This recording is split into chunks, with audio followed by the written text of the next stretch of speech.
Quality number 11, embrace competition. I've been in the music business for a while, and when it comes to online promotion, because I've been doing music promotion online since the early 90s, I'm considered one of the innovators.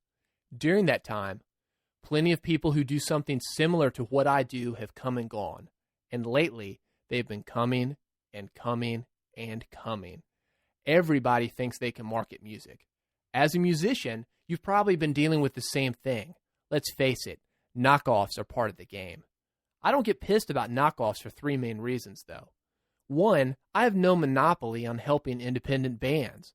In fact, as a former musician myself, I'm glad to see that somebody's willing to get involved. Number two, competition is great for the consumer. The fact that I'm not a monopoly and that other people can step in to take your money keeps me at the top of my game. And finally, number three, I can innovate faster than they can copy. There are definitely those out there who have taken a lot from me, and that's fine because they can only take what they know about, and there's a lot that they don't. For example, at my recent seminar, I showed attendees a step-by-step way to earn thousands of dollars per month, not including music, merchandise, or gig revenue, by leveraging web traffic, online ads, and blogs. And I proved it by showing screenshots of web traffic and accounting records.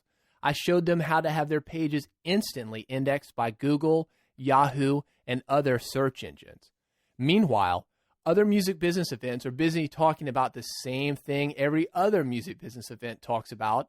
Get a website, do a gig swap, make flyers. That's what I was talking about 10 years ago. Even my low-dollar stuff, like this CD, has more useful info. I've moved on and will continue to keep moving. You should do the same. Sure, you can be very successful and make a lot of money with just a website, gigs, and flyer-type promotions. But when you add innovation and cash in on all that money on the table that you've been leaving around, that's when you start to make the real money. And it also works for your image, the music you play, and the non-marketing stuff as well. Look at ultra-successful musical acts and their innovation. The Beatles, Michael Jackson, Elton John, Madonna, and U2 have all had constant innovation throughout their careers. This isn't just a characteristic of successful musicians. It's a characteristic of successful people. Picasso reinvented himself. I get emails and calls weekly from people who are worried that folks are going to steal their songs or otherwise copy them in some way. Don't worry about that. There's an abundance of songs in the universe, and if you're really talented, you'll be able to make as many as you need. And that's assuming somebody would steal your song. That rarely ever happens, and when it does, there are laws in place to protect you.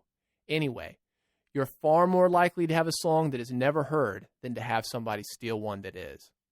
Write that down. You're far more likely to have a song that is never heard than to have it heard and stolen. You should be making friends with your competition, learning from them, and then finding ways to make what you learn better.